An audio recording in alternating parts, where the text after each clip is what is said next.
कैसे हैं आप लोग। आज मैं आपको दिवाली में जो अनारसे बनते हैं वो बना के दिखाऊंगी, जो कि मैंने अपनी सास से सीखा है। वो बहुत ही अच्छा बनाती थी। तो उसके लिए जो चीज़ें हमें लगेंगी वो मैं आपको दिखाती हूँ। तो सबसे पहले तो ये जो चावल है वो हमें लगेंगे। तो मैंने ये 200 ग्राम चावल लिए हैं। ये है कोलम चावल, आप कोई सा भी चावल ले सकती हैं, लेकिन चावल पुराने होना चाहिए। तो मैंने ये गिलास मेरा मेजरमेंट का है, तो मैंने इससे 2 गिलास लिए हैं। तो आप किसी बोल से या कुछ आपका मेजरमेंट होगा तो उससे भी आप ले सकती हैं।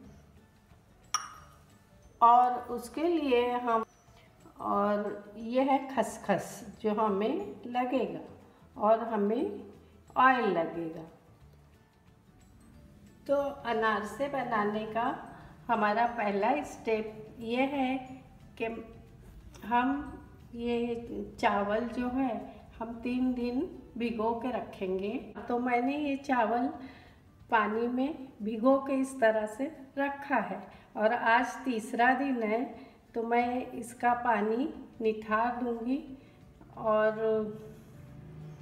छन्नी में चावल डाल के रखूंगी। और दूसरे तो इसका ये चावल को मैंने सुबह 10 बजे पहले दिन भिगोया था, और दूसरे दिन उसका पानी निथार के उसका दूसरा पानी चेंज किया था, वरना हमारे चावल में बदबू आने लगती है। तो और यानी और दूसरे दिन, ये दूसरे दिन का हमारा प्रोसीजर है। और तीसरे दिन फिर हम पानी चावल धो के पानी निथार देंगे, और इस चावल को हम 20 मिनट के लिए सुराख वाली छन्नी में डाल के रखेंगे। अब मैं चावल में के पानी ड्रेन करके इस तरह छन्नी में डाल के 20 मिनट तक रखूँगी। तो देखिए ये अब मेरे 20 मिनट हो चुके हैं। मैंने छन्नी में रखे थे चावल को। तो अब हम इसे, और इसका पानी पूरी तरह से निकल चुका है, तो अब मैं इसे एक कपड़े पे सुखाऊंगी। तो अब ये जो नैपकिन है इस पर इसे हम सुखाएंगे।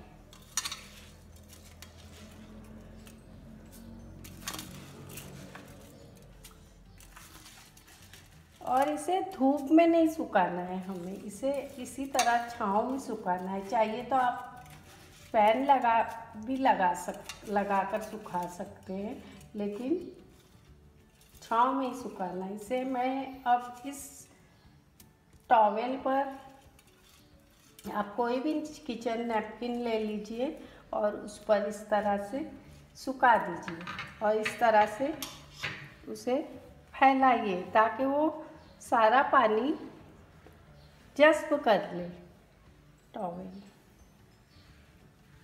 और 1 घंटा हम इसे इसी तरह से रखेंगे।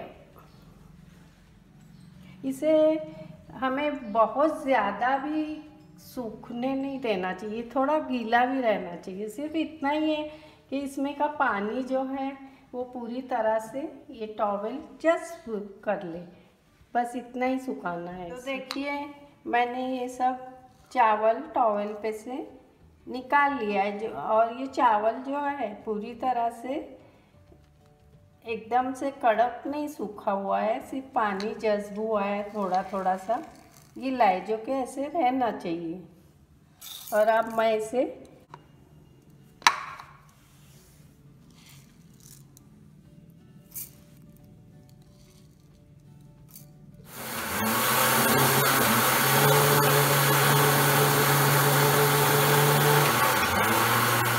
देखिए मैंने ये उसमें ग्राइंड कर लिया है चावल, और अब मैं इस छन्नी से इसे छानूंगी।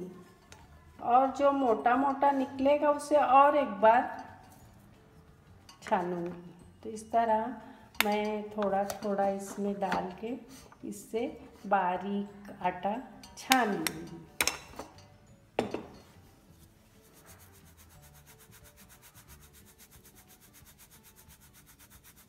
तो देखिए मैंने इसे मिक्सी में चावल को पीस लिया था और फिर उसे मैदे की बारीक छन्नी से छान लिया। तो उसमें इतना मोटा मोटा निकला छान के। तो अभी इसे मैं दोबारा पीस लूँगी और फिर दोबारा छान लूँगी। बारीक जितनी छन्नी है उतनी छन्नी से हम छान लेंगे और फिर बार बार जो मोटा निकलता है उसमें मिक्सी के पॉट में पीस लेंगे और छानेंगे। तो अब मैंने ये छान लिया है बारीक, और अब जो गुड़ मैंने लिया था वो ग्रेटेड गुड़, वो अब मैं इसमें मिक्स करूँगी।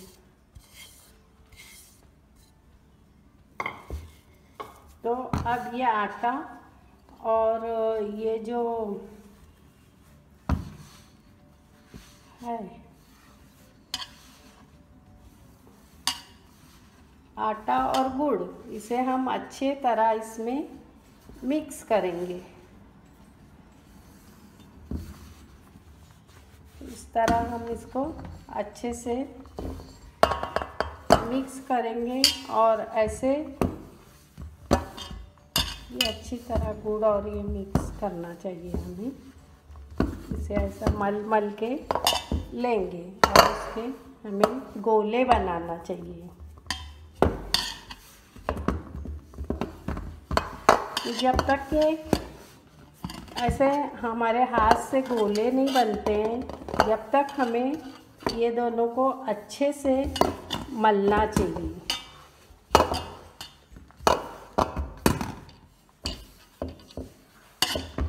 ऐसे तो हम ज़्यादा नहीं मलेंगे, लेकिन इसमें सिर्फ ये दोनों मिक्स हो जाए इतना ही दोनों को मलना है। और ऐसे सूखे सूखे घट घट गोले बना के हमें बॉल जैसे बना के रखना है एयर टाइट डिब्बे में।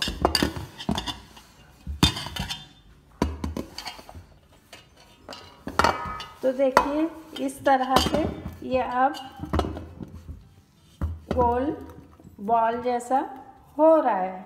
तो अब मैंने ये एक बॉल बना लिया है और ये जो अब बचा है उसका भी एक छोटा सा बॉल बना लूँगी। इस तरह से ये भी एक बॉल डिब्बा लेंगे। ये कंटेनर को हम अंदर से ग्रीस करेंगे घी से,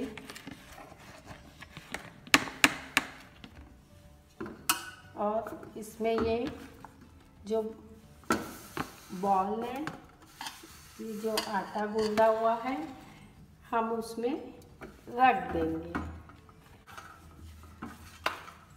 और इस पर ये एक केला जो है वो हम इस पर छील के सिर्फ ऊपर रख देंगे। ये साइड में मैं इसके एक केला रख दूंगी और इसका तो अब मैं इसे ढक्कन लगा के बंद कर दूंगी और इसे 8 दिन तक इसी तरह रखूंगी और तीसरे दिन इसमें का जो केला है मैं निकाल लूँगी। तो देखिए मैंने गुड़ और ये चावल पीस के दोनों मिला के रखा था, तो वो इस तरह से हो गया है। और मैंने तीसरे दिन जब रखा था, तो मैंने तीसरे दिन जो केला रखा था, मैंने उस वक्त केला रखा था इसके साइड में, तो वो केला निकाल दिया था और इसे ज़रा सा परात में लेके थोड़ा सा मला था। 1 चम्मच ये घी लेके प्योर घी डाला था मैंने इसमें और मला था और केला निकाल के बाहर रख दिया और फिर नहीं रखा इसमें केला। और तो ये आटा इस तरह का हो गया है। तो अब इसका ये 7वां दिन है। तो इस तरह का आटा हो गया है ये। तो अब मैं इसे एक खलबत्ते में लेके कूटूंगी। देखिए उसमें से एक बॉल मैं ले रही हूँ और इस तरह से मेरे पास ये खलबत्ता है जिसमें मैं इसको कूटूंगी, जिससे कि वो आटा जो है वो एकदम सॉफ्ट हो जाएगा। अगर आप इसे नहीं कूटना चाहती हैं, आपके पास खलबत्ता नहीं है, तो आप एक टोकरी या परात लीजिए और उसमें ऐसे किसी बत्ते से कूट लीजिए, या फिर मिक्सर में थोड़ा सा फिरा के घुमा के ले लीजिए। तो देखिए मैं ये इस तरह से इसे कूटूंगी। आपके पास कोई छोटा होगा खलबत्ता, या तो फिर आपके पास सिर्फ ऊपर का ऐसा खलबत्ता होगा, तो किसी टोकरी या बत्ते में इसमें लेके परात में आप कूट सकते हैं। तो देखिए मैंने इस तरह से इसे इसमें कूटा है। तो आप भी इसे कूट लीजिए, ज़्यादा बेहतर रहता है कि कूट लें, तो जिससे हमारा अनारसा जो है वो सॉफ्ट होता है। और अगर आपको कूटने का नहीं होता है या खलबत्ता नहीं है आपके पास, तो आप परात में लेके उसे अच्छे से मलिए। और ज़्यादातर तो कूटना ही अच्छा होता है। हम इसके ऐसे गोल गोल छोटे छोटे बॉल बनाएंगे और थोड़ा थोड़ा सा लेंगे। इस तरह से हम एक बोल लेंगे और इस तरह से हाथ पर इसे इस तरह से करेंगे, यहाँ पे गोल गोल।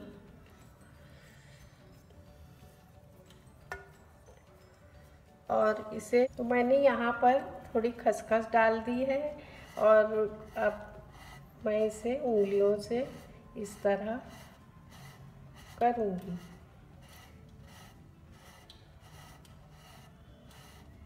ये बहुत पतला भी नहीं होना चाहिए और बहुत मोटा भी नहीं होना चाहिए, और हमें एक ही साइड खसखस लगाना होता है।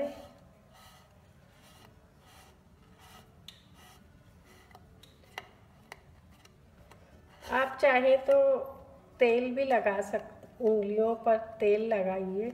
और मैंने कूटते वक्त देखिए ये हो गया है मेरा।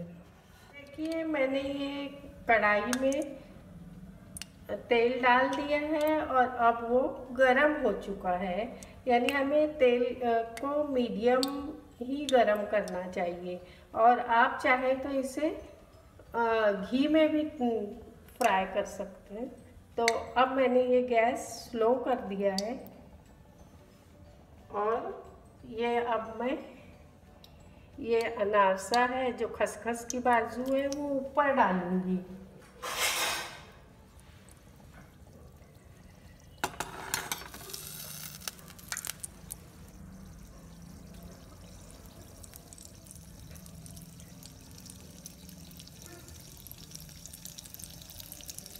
तो देखिए इस तरह से हमें इस पर तेल डालना चाहिए। देखिए इस तरह से हमें उसे हमें पलटना नहीं है, और इस तरह से हमें उसके ऊपर तेल डालते जाना चाहिए और उसे तलना चाहिए। तो देखिए कितनी अच्छी जाली उसके ऊपर है, हो रही है, पड़ी देखिए जाली। तो इसका कलर गोल्डन होने तक हम इसे इसी तरह फ्राई करेंगे। और इसमें हमें गड़बड़ नहीं करना, ये इसमें ज़रा मेहनत है, लेकिन बहुत अच्छे हमारे क्रिस्पी अनार से इससे बनते हैं।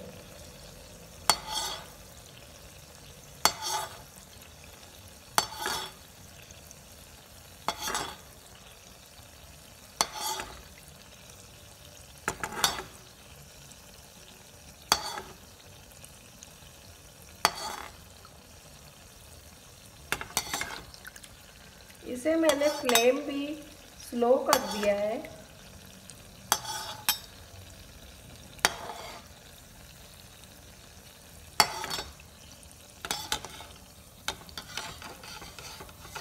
देखिए इस कलर का, और इस तरह से वो हो गया है। तो थोड़ा सा हम और भी थोड़ा सा इसे फ्राई करेंगे। तो देखिए इस कलर का होने तक हमें इसे फ्राई करना होगा।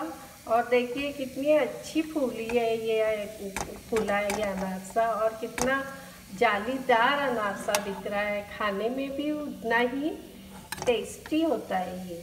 तो मैं आपको एक और करके ये अभी मैं, और हमें अनारसे को का सब तेल निथारना चाहिए इस तरह से। और चंगेरी, ये एक मैंने गोल टोकरी लिया है, इसमें टिश्यू पेपर, नीचे एक न्यूज़पेपर रखा है, उसके ऊपर टिश्यू पेपर रखा है। और ये जो है इसे हमें खड़ा रखना होता है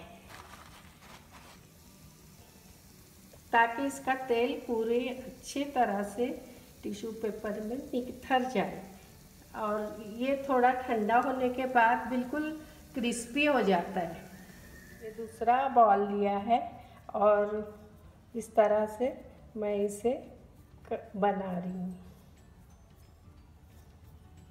तो हम ऐसे जो है उंगलियों से इस तरह से हम किनारे से, ये बीच में इस तरह से, बीच में हम नहीं करेंगे, इस तरह हम उसे किनारे से ज़रा बड़ा करेंगे। और अब ये जो खसखस है थोड़ी हम नीचे डालेंगे और उस पर ये उंगलियों से इस तरह से करेंगे। और अगर आपके हाथ उंगलियों को वो चिटक रहा है तो आप उस ज़रा सा उंगलियों को ये लगा सकते हैं तेल या घी, जिसकी वजह से वो चिटकेगा नहीं। तो मैंने इसमें ना दूध डाला है ना केला डाला है, सिर्फ साइड में रखा था मैंने, जिसकी वजह से वो उसकी केले की गर्मी से वो हो जाता है। और अगर कभी आपका अनारसा अगर सूखा हो गया, लेकिन सूखा होता ही नहीं है, हो गया, अगर आप इस मेजरमेंट से बनाएंगे तो आपका अनारसा कभी सूखा नहीं होगा। और हुआ तो थोड़ा सा आप दूध डाल सकते हैं। अब मैं ये दूसरा अनारसा इसमें फ्राई करने डाल दी हूँ। अब हम इसे बिल्कुल टच नहीं करेंगे, ज़रा सा वो ऊपर आ जाए तब तक के हम इसे उसी तरह से रखेंगे।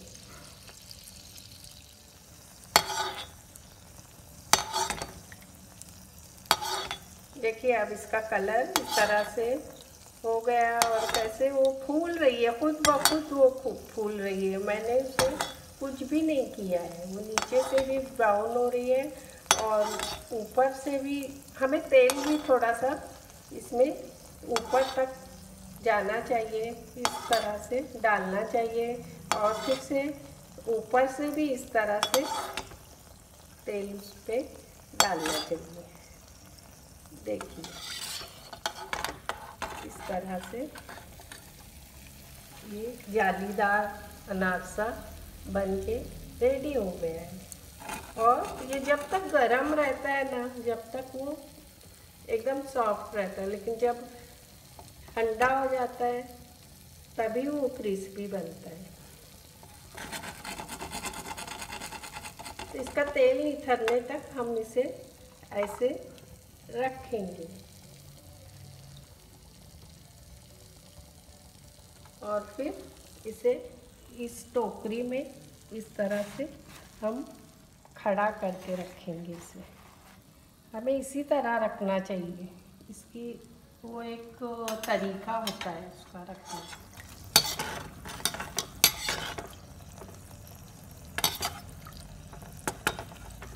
तो देखिए ये इस तरह से हमें फ्राई करना चाहिए।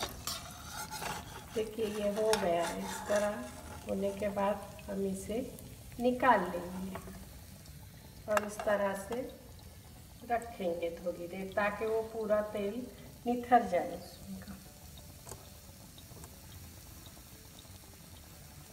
तो देखिए मैंने इस तरह से सब अनारसे बना के फ्राई किए हैं और इस तरह से ये इसकी टोकरी है, इसमें टिश्यू पेपर है, वो हम रोटी रखते हैं बनाने के बाद, वो टोकरी है मेरी, उसके ऊपर एक इस तरह से खड़े खड़े मैंने रखा है ताकि तेल जो है उसमें निथर जाए। और इस तरह से हमें थोड़े देर रखना चाहिए, फिर उसे खाना चाहिए या डिब्बे में, कोई एयर टाइट डिब्बे में रखना चाहिए।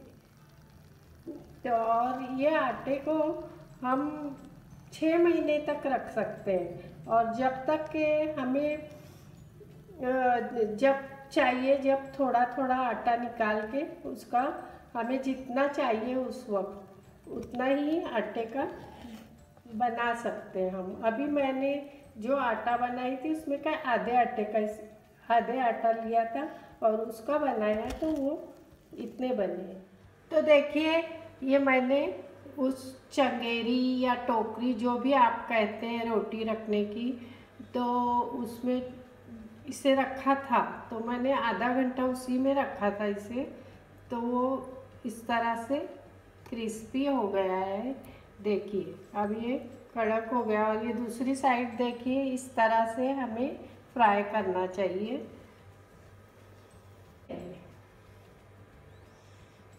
इस तरह से अंदर भी इस तरह क्रिस्पी है।